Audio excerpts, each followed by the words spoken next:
大家好新年刚刚过完，就有很多朋友问我，今年在区块链领域呢还有哪些可以参与的机会？其实我知道很多朋友呢想表达的意思是，今年在这个陆空头还有没有机会啊？其实结合我个人对行业发展的认知来看呢，空头呢有可能会成为今后80%以上的项目的一个营销方式之一啊。当一件事情呢成为常态了之后呢，就好像我们在这个商超呢打折促销一样，食之无味，弃之可惜的这样一个特征。所以呢我个人认为，2024年可能再选择陆空头不再是一个最佳的一个选择。我知道呢，很多人2020年末了或2021年初的时候呢，靠陆空头实现了这个财富的累积但是时间过去了就不会再回来。据我所知在整个2021年之后呢，涌入这个行业的人呢，在撸空头这个领域当中呢，亏的比赚的还多其实呢，到今天空头只是一个概率学，不确定性的有很多，并且门槛在不断的提高。比如说你前面2年的假如你上这1000块钱了靠空头呢，你可能会直接利息。但今天同样有1000块钱，那你同样发挥了1000块钱，那最终有可能你一无所获所以我不认为空头呢会是一个最佳的一个选择机会。当然，如果你是抱着这个学习的态度来进来去参与的话呢，这是可以的当然呢，也不排除你的资本比较雄厚了，那你依然可以跟随着那些大 V 的一起便利所有具有空头潜力的项目去一一的去做一遍。所以呢，以下是我对2024年的一些建议。首先第一点呢，作为一个普通的小白用户呢，如果想要参与的区块链项目呢，我认为作为一个长期主义者呢，会比作为一个短期投机者会更实在践行长期主义，陪跑一个优质的区块链项目呢，你的收获可能会大于一年去啊、交付十几个项目可能获得的这个收获呢可能会大可能会大。那如何选择这个优质项目呢？可以进我们的交流群不定期的进行分享。那第二点呢，就是如果你想依靠这个陆空头来获得财富上的积累的话呢，首先需要准备好足够的资金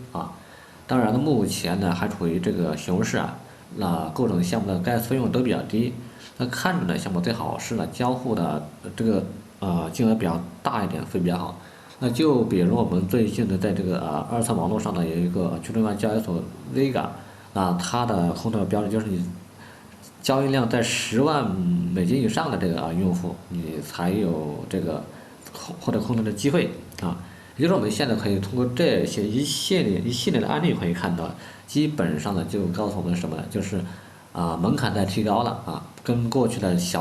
低成本的这样一个获取财富的机会呢已经过去了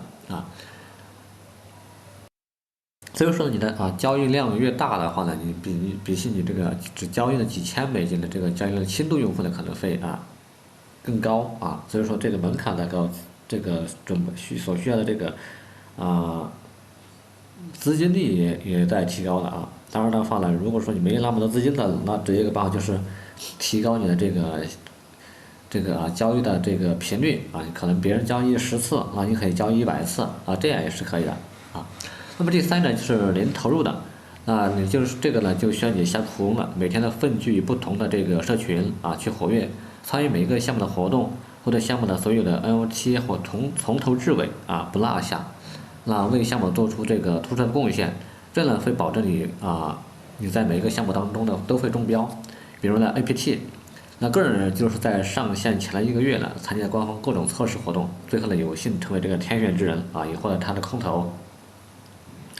同时的话呢，很多人也在说的这个穗呢会被成为下一个 APT。那我个人认为呢，这个从目前体验来看的话，穗的体验好像不如 APT 的早期这个测试网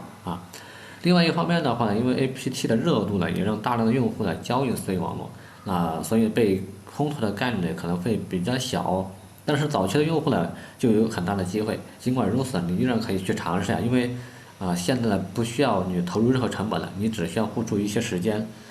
当然，你看好这个网络的这个区块链网络的话呢，如果你不能获得空投，那你也可以在未来价格比较低的时候买入它的 token，这样也是一个不错的一个方式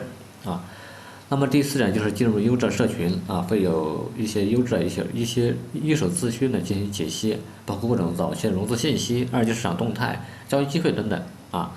这样的话呢，我们可以通过一个社群呢，可以获取到比较全面的信息啊。如果说呢你想通过二级市场去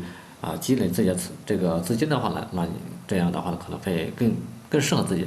所以2023年的话呢，要往后看啊，尽个人财富呢为目标，去布局下一个牛市。